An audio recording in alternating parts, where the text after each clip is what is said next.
믿음의 증인 16번째 시간입니다. 여러분 지겨우세요? 16번째 하는데 어떠십니까? 괜찮으세요? 네. 피곤하시죠? 네. 피곤합니다.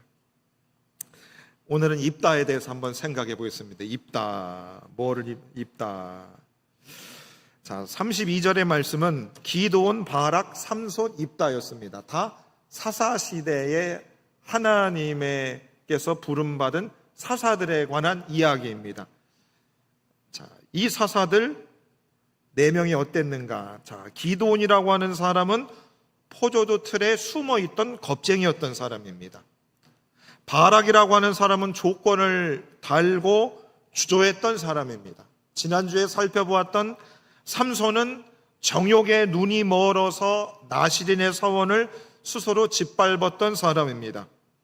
자, 그런데 히브리서는 이 세 사람 모두 다 믿음의 명예의 전당에 올려두었습니다.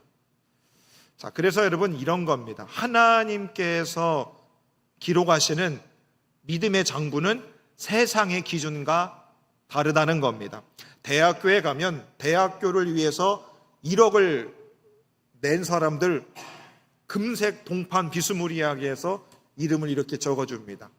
세상에서는 돈을 많이 내면 그 사람의 이름을 이렇게 기록해주고 합니다. 그러나 여러분, 우리들이 다 죽으면 천국에 가야 할 터인데, 그렇죠? 그 천국에서도 하나님은 후세의 믿음의 증인으로, 믿음이 좋았던 사람으로 기록되는 사람의 조건은 세상의 조건과 다르다는 겁니다. 허물이 있음에도 불구하고 하나님 기드온도 바락도 삼손도 이름을 올리셨습니다. 자, 오늘 본문에 나오는 입다라고 하는 사람, 어떻게 보면 사사들 중에 가장 억울할 수 있는 사람입니다. 입다는 자신이 잘못이 없는데 그는 버림을 받은 사람이었습니다. 버림받은 사람. 그는 태어날 때부터 꼬리표를 달고 태어났습니다. 기생의 아들입니다. 그런데도 하나님은 기생의 아들이었던 그 입다를 이스라엘의 지도자로 세우시고 하나님은 그를 믿음의 명예의 전당에 그의 이름을 하나님께서 기록해 두셨습니다. 자, 입다가 처했던 상황들이 어떤가? 이스라엘은 암몬과 블레셋의 이중의 압제 아래서 18년 동안 신음하고 있습니다. 블레셋과 암몬 두 나라의 압제 속에서 18년 동안 고통하고 있습니다.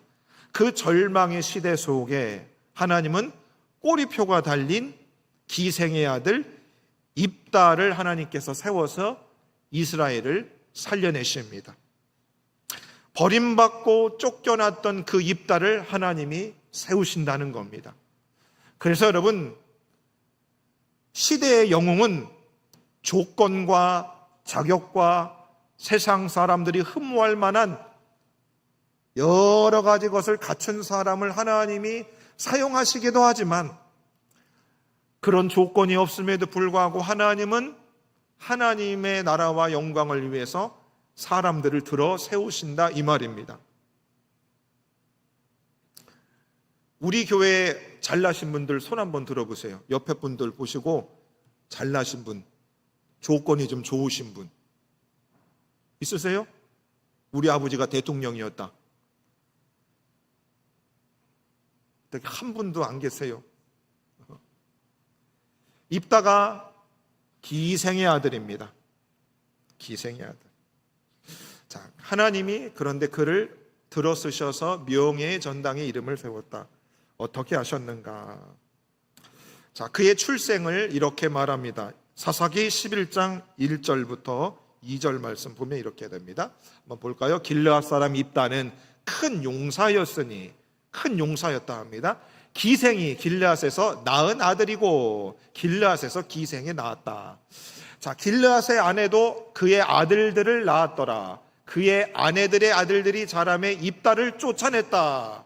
그에게 이르되 너는 다른 여인의 자식이니 우리 아버지 집에서 기업을 잊지 못하리라 한지라. 어떻게 해요? 기생의 아들입니다. 자, 기생으로부터 난 아들, 배다른 형제들한테 어떻게 해요? 입다는 버림을 받았어요. 쫓겨났습니다. 아버지 집에서 살지를 못했습니다. 다른 여인의 자식이니 형제들로부터 버림을 받았습니다. 버림을 받았. 자, 입다의 이름의 뜻이 무엇이냐면 그가 열 것이다 라는 뜻입니다. 입다의 이름의 뜻은 그가 열 것이다. 하나님이 열어주실 것이라는 의미의 이름입니다. 그런데 세상은 그의 이름에 반대되는 현실을 그에게 안겨줍니다. 모든 문이 다 닫혔어요. 아버지 집 안에서 살고 싶은데 아버지 집 문이 닫혀버렸습니다. 형제들이 그를 쫓아냈습니다. 너는 다른 여인의 자식이니 우리 아버지 집의 기업을 잊지 못할 것이다 말합니다. 자, 집에서도 버림받고 쫓겨난 기생의 아들 입다. 이름의 뜻과 정반대되게 세상으로 성공의 길이 모두 닫혀버린 그의 이름입니다. 인생입니다. 평생의 낙인이 찍혔습니다. 제가 충청도에 있다가 20살에 서울에 올라왔습니다. 사당동 반지하를 처음 살았습니다. 신학교 학부 다닐 때까지는 제가 지방 출신이다, 충청도 출신이다, 우리 아버지 농부다, 우리 어머니 공순이다, 이 지방 출신 또 우리 아버지 직업이 변변치 않은 것 때문에 제가 주눅이 들거나 그런 적이 한 번도 없습니다. 그런데 제가 사역을 시작하면서 교육전도사를 하면서 교회 안에 딱 들어와서 보니까 성도님들 안에, 교회 안에 꼬리표들이 있다 이 말입니다. 낙인이 찍힌 분들이 있다 이 말입니다. 군대를 다녀오고 사역을 시작하면서 세상에는 꼬리표가 이게 인생을 평생 쫓아다니는구나, 꼬리표를 뗄래도 떼기가 쉽지 않다는 것을 깨닫기 시작을 했습니다. 그래서 사람들은 그 꼬리표를 떼어버리겠다고 여러분 열심히들 노력합니다. 공부를 제대로 못한 분들은 명예 박사학위를 받으려고 그렇게 애를 씁니다. 그렇죠? 돈이 없는 분들은 어떻게 해서든지 부자가 좀 되려고 엄청나게 노력을 합니다. 꼬리표를 떼려는 노력들을 진짜 많이 합니다. 이름이 촌스러운 분은 어떻게 해요? 개명을 합니다. 다리가 짧은 분들은 다리를 늘리는 수술을 합니다. 그런 수술이 있나요? 얼굴이 못생긴 분은 어떻게 해요? 강남에 성형외과 가서 얼굴을 바꿉니다. 이 꼬리표가 심한 겁니다. 그렇죠? 꼬리표.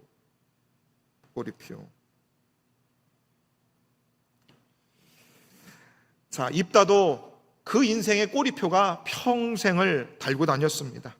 자, 어떻게 되는가? 그가 어디서 누구와 살았겠는가? 3절에 보니까 이렇게 말합니다. 이에 입다가 그의 형제들을 피하여 돕당에 거주하며 잡류가 그에게로 모여와서 그와 함께 출입하였더라. 꼬리표 달린 기생의 아들 입다는 쫓겨났어요. 어디서 살았다고요? 돕당에 살았답니다. 누구랑 살았다고요? 잡류랑 살았답니다. 잡류가 누구냐? 빈자들, 건달들, 불량배들.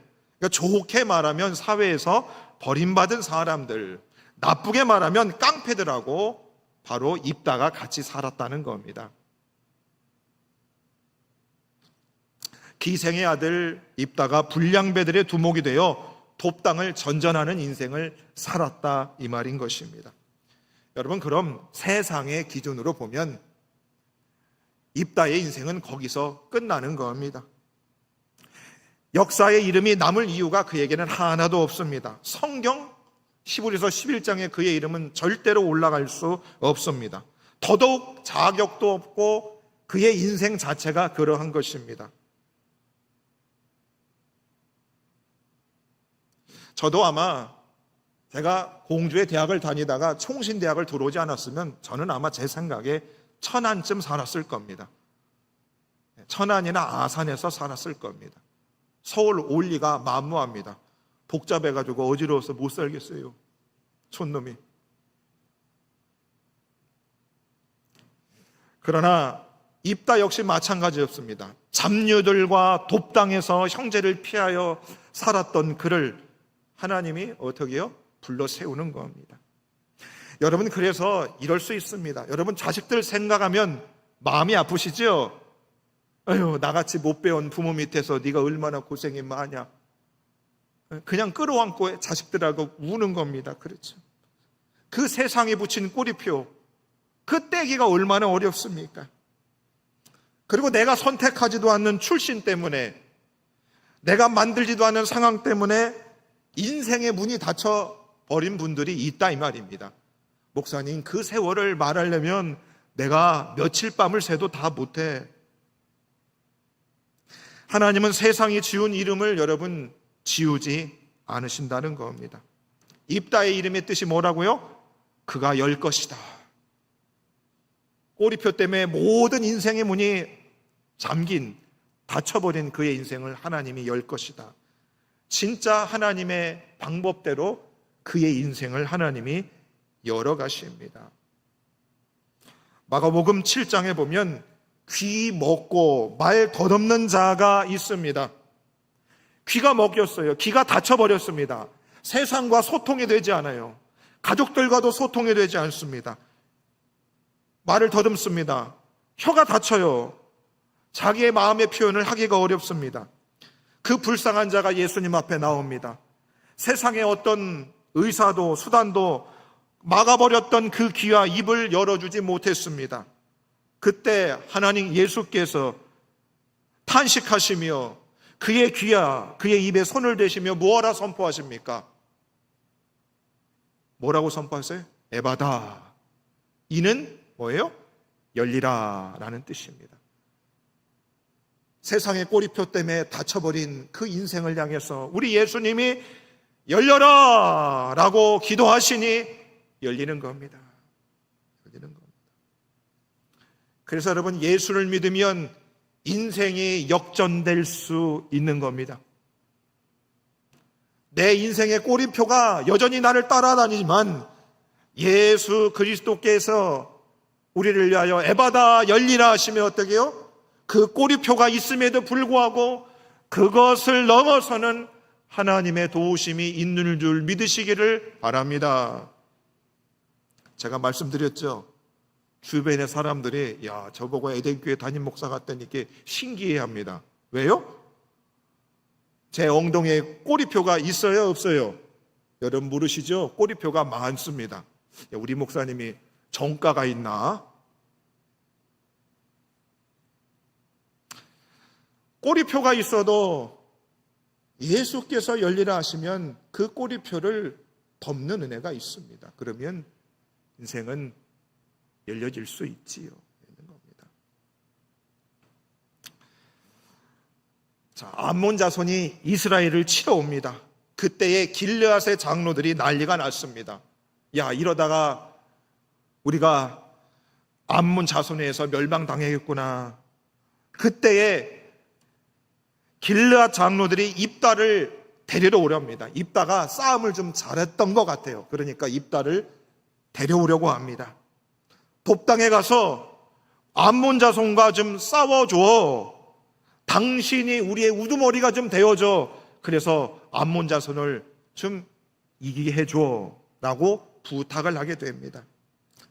자, 지금 입다에게 찾아가서 도움을 청하는 그 길르앗 장로들은 누군가? 바로 기생의 아들이라고 꼬리표를 달았던, 입다를 쫓아냈던 그 사람들이 입다에게 가서 도움을 요청하고 있는 것입니다. 입다가 자신을 쫓아냈던 그 사람들을 향해서 이렇게 말을 합니다. 사사기 11장 7절입니다. 자, 다 같이 한번 읽어보겠습니다. 시작. 입다가 길르앗 장로들에게 이르되 너희가 전에 나를 미워하여 내 아버지 집에서 쫓아내지 아니하였느냐? 이제 너희가 환난을 당한다고 어찌하여 내게 왔느냐? 뭐냐? 쫓아날 때는 언제고 지금 힘들다고 다시 나를 부르는 건 뭐냐? 썽질을 내는 겁니다. 왜요? 기생의 아들이라고 꼬리표 달고 나를 쫓아냈잖아요. 그 상처가 가슴에 사무쳐 있었던 겁니다. 누구에게요? 입다에게도 그 상처가 있습니다. 그런데 입다가 어떻게 해요? 그 상처를 말합니다. 여러분, 모든 인생에는 상처가 다 있어요. 그렇죠? 여러분, 그 상처를 준 사람에게 말해 보신 적 있으십니까? 그 사람만 보면 너무 상처를 많이 줘서 그 사람을 연락처도 끊고 아예 상종하지 않습니까? 어떻게 하십니까? 그래도 입다는 찾아온 그 길르앗 장로들을 어떻게 해요? 미워했고 그를 쫓아냈던 그 장로들을 만납니다. 그리고 자신이 받았던 상처를 이야기합니다. 여러분, 그래서 잘 보십시오. 하나님이 지혜가 없고 미련하고 우둔한 저와 여러분들을 에덴 교회를 불러주시고 우리 같은 사람들을 통해서 하나님이 이 지역과 이 민족과 열방을 위해서 하나님의 일을 위해서 저와 여러분들을 불러주셨는데 그 일을 해야 되는데 어떻습니까? 상처들이 너무 많아요. 하나님이 우리 교회에 우리를 통하여 여시려고 하는데 상처가 많으니까 마음이 다져지니까 보고 싶지도 않고 함께 일하고 싶지도 않고 함께 손잡을 마음들이 없다 이 말입니다. 상처, 억울함, 쫓겨난 기억, 여러분 그 감정들을 어떻게 해요? 이겨낼 수 있어야 하는 겁니다. 신랑이 밉다고 말 안 하고 이혼서류 갖다 놓고 밥도 안 해주면 그 살아요, 못 살아요? 못 사는 겁니다. 저 왼수 같은 인생 같이 밥 먹고 싸워도 같이 한 방에 잠을 자야 애도 키우고 시집장가도 보낼 거 아니겠습니까? 입다도 자기 인생에 있던 꼬리표 상처들이 너무 많았어요. 억울함도 있었습니다. 쫓겨난 기억들이 있었어요. 근데 그는 그것을 숨기지 않고 얘기했어요. 그래도 보고 얘기해야 하는 게 잘하는 겁니다. 그래서 여러분, 교인들끼리 서로 서운한 거 있어요? 목사한테 서운한 거 있으면 어떻게 해요? 면상에다 대고 얘기해요. 사람들 있는 데서 하지 말고 일로 와. 일로 오라고. 요 옆에 칼국수집으로 와 있다가 예배 마치고. 그거를 해야 되는 겁니다. 안 보면 하나님이 열래야 열 수가 없는 겁니다. 하나님이 열래야 열 수가 없다고요. 근데 세상은 그럽니다. 너한테 상처를 줬어? 그 인생하고는 끊어버려. 이렇게 말. 그러면 회복은 없는 겁니다. 인생이 열려질 수 없지요. 자, 입다가 상처가 얼마나 많았겠어요. 그런데 그는 그의 서운함을 장로들에게 이야기합니다. 자기를 미워하고 쫓아냈던 그 사람들에게 말을 해요. 자, 그리고 나서 11절에 보니까 입다가 그들의 청을 듣고 이렇게 합니다. 이에 입다가 길르앗 장로들과 어떻게 가요? 함께 가는 겁니다. 니들이 상처를 줬지만 내가 너희들의 장관으로 우두머리가 되게 하면 내가 가겠다 합니다. 자, 그때 백성이 자기들의 머리와 장관으로 삼았다 이 말입니다. 자, 입다가 그 다음에 뭐예요? 미스바에서 자기의 말을 다 여호와 앞에 어떻게 해요? 아랬다. 이게 중요한 겁니다. 여러분, 나한테 상처 준 인생 보면 성질 나요, 안 나요? 윤유 권사님 성질 나요, 안 나요? 엄청나죠? 저도 나요. 상처 때문에 상처가 화가 나요. 근데 어떻게 했다고? 입다는요, 자기 말을 다 여호와 앞에 어떻게 했다? 아랬다. 여러분, 이게 중요한 겁니다. 서운한 감정들 어떻게 해요? 다 자기의 말을 하나님 앞에 아뢰는 겁니다. 아뢰는 겁니다. 여러분, 그겁니다. 그거예요. 쫓겨난 상처를 안고 억울함을 안고 불량배들의 두목이라는 꼬리표를 달고 그러나 돌아와서 가장 먼저 하나님 앞에 무릎을 꿇는 겁니다. 여러분, 인생의 상처, 억울한 불량배들의 두목 꼬리표 하나님 앞에 다 가지고 나왔다 이 말인 것입니다. 제가 우리 아버지 별로 안 좋아합니다.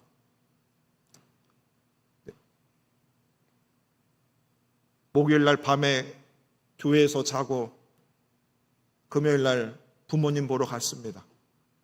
금요일 날 두 양반 모시고 저 안면도에 신진항에 가서 오징어 3짝 사왔습니다.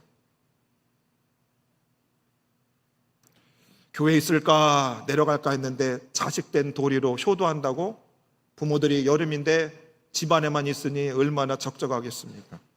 효도한답시고 갔습니다. 아버지 면상을 봤는데 사랑의 말이 잘 안 나옵니다. 그래도 어떻습니까? 아버지랑 앉아서 밥 먹고 아버지, 어머니랑 잘 지내세요 하는 겁니다. 자, 인생의 상처, 억울함, 그거를 끌어안고 입다도 하나님 앞에 들고 나아가는 겁니다. 한나를 보십시오. 애를 못 낳는다고 얼마나 무시를 당합니까? 그러니 사무엘상 1장 10절에 보니 한나가 마음이 괴로워서 여호와께 기도하고 통곡하니. 여러분, 예수 믿는 거 별거 없습니다. 우리가 행운동입니다. 이 봉천동 얼마나 꼬리표를 사람들이 다 놨습니까? 그러니까 행운동, 청룡동 동 이름을 다 바꿔버리잖아요. 그 괴로움들 이루 말할 수 없을 겁니다. 그러나 이것을 다 끌어안고 어떻게 해요? 주 앞에 말을 하는 겁니다. 여러분, 인생 별거 없다니까요. 꼬리표는 꼬리표대로 들고 가지만 하나님 앞에 나아가 토해내는 겁니다. 토해내는 겁니다. 입다가 그 꼬리표를 들고 하나님 앞에 나와 다 말을 아뢰니 무슨 일이 일어나는가? 29절에 보니까 여호와의 영이 입다에게 임하였다 그럽니다. 하나님의 영이 임하는 겁니다. 억울함이 있고 상처가 있지만 그것을 끌어안고 하나님 앞에 나아가 자신에게 상처를 준 사람들에게 말을 하고 하나님 앞에 기도하니 하나님의 영이 임하는 줄로 믿으시기를 바랍니다. 그러니 여러분, 하나님의 능력과 은혜를 받고 싶습니까? 성령으로 충만하기를 원하세요? 그러면 상처를 끌어안고 주님 앞에 나올 수 있기를 바랍니다. 여러분, 목장 모임 방학이죠? 목장할 때 여러분 기도 제목 내놓으실 때 여러분이 들고 있는 꼬리표 상처들 목장 안에서 다 내어놓을 수 있기를 바랍니다. 안 하는 거 알고 있어요. 제가 속 얘기 안 하는 거 알고 있습니다. 근데 속 얘기를 해야 하나님의 영도 임하고 여러분들의 인생도 열릴 줄 믿습니다. 아멘들 안 하세요? 해야죠. 상처들 끌어안고 살지 마세요.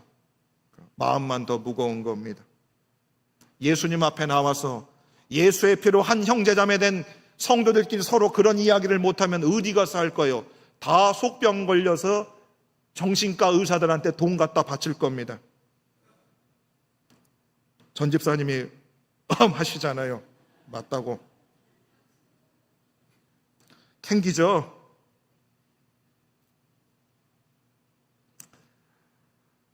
기생의 아들에게, 불량배의 두목에게, 상처와 억울함을 품은 자에게 하나님의 영은 화려한 스펙을 가진 자에게 임하지 않으셨습니다. 버려진 자리에서도 하나님을 향해 무릎을 꿇는 자에게 임하시는 줄로 믿으시기를 바랍니다. 그러니까 여러분, 고상한 척 할 거 없다니까요. 폼 잡을 것도 없다고요. 폼 잡지 말라 이거예요. 폼 잡지 말아요.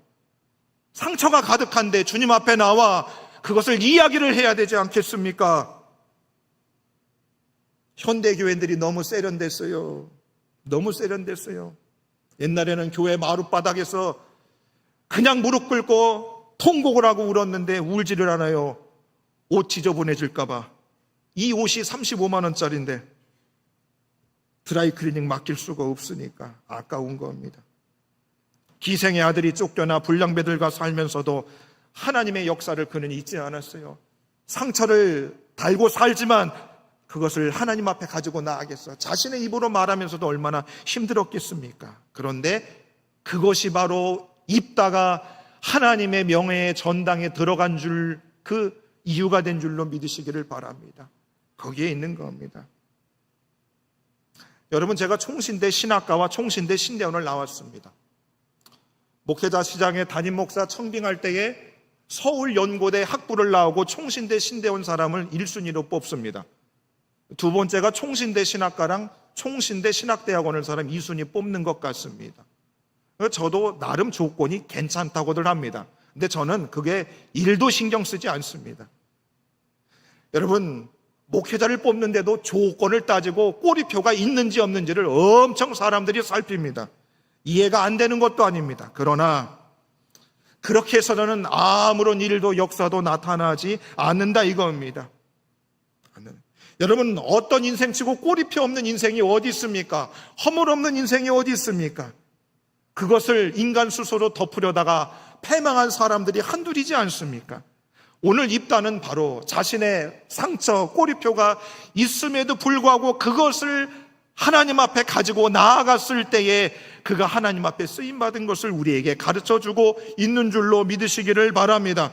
그러니 사사기 11장 33절에 보니 어떻게 해요? 이에 암몬 자손이 이스라엘 자손 앞에 항복하였더라. 큰 승리를 입다를 통하여 얻게 하시는 겁니다. 세상의 장부에서 가장 자격 없는 자가 위대한 승리를 거두게 되었습니다. 그래서 여러분, 결국 하나님의 명예의 전당, 믿음의 전당에 올라가는 오늘 입다가 주는 교훈은 무엇인가? 기생의 아들이라는 세상의 꼬리표를 붙이고 인생의 문이 닫혀져도 상처와 억울함을 안고 돌아와 가장 먼저 하나님 앞에 무릎 꿇고 전쟁터로 나간 그 순종이 명예의 전당에 들어가는 조건이 되는 줄로 믿으시기를 바랍니다. 여러분, 원목사랑 같이 신앙생활하다 보면 갈등이 있을 수 있습니다. 그럴 때 여러분 서로 상처 가지고 꿍꿍거려다가 교회 떠나지고 그러지 마시고 어떻게 해요? 상처를 들고 나가는 겁니다. 목사한테도 나가고 하나님 앞에도 나가서 이야기하는 겁니다. 그리고 어떻게 해요? 그럴 때에 하나님께서 우리들의 인생도, 우리의 교회의 문도 열어주시는 줄로 믿으시기를 바랍니다. 뭐를요? 상처를 들고 이야기를 하는 겁니다. 여러분, 아직도 우리 교회 성도들 중에 말 안 하는 분 계세요? 네? 아직도 말 안 하는 분 있어요, 없어요? 찾아내야 되겠는데 이거 누가 말 안 하나? 여러분, 이제는 말해야 합니다. 나 그때 서운했어. 말하시고 어떻게 해요? 그래, 내가 콩국수 사줄게. 그리고 두 양반이 다 하나님 앞에 무릎 꿇고 나아가 기도해야 되는 줄로 믿으시기를 바랍니다. 지금 하나님의 에덴 우리 키즈카페 통해서 젊은 사람들 들여보내주기 시작하는데 문이 열리려고 하고 있는데 애가 확 나와야 될 거 아니겠습니까? 여러분들 상처 들고 여러분들 그 말씀들을 서로 하시고 끌어안고 주 앞에 나와 기도할 때에 주님이 입다를 명예의 전당에 올린 것처럼 여러분들의 인생도 우리에게도 하나님 그렇게 세워가시는 줄로 믿으시기를 바랍니다.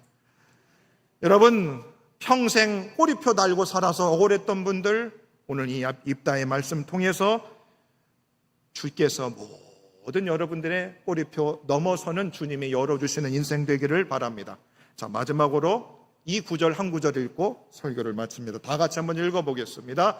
구하라, 그리하면 너희에게 주실 것이요, 찾으라, 그리하면 찾아낼 것이요, 문을 두드리라, 그리하면 너희에게 열릴 것이니. 이 말씀의 은혜가 우리 모두에게 있기를 간절히 바랍니다. 함께 말씀 놓고 이렇게 기도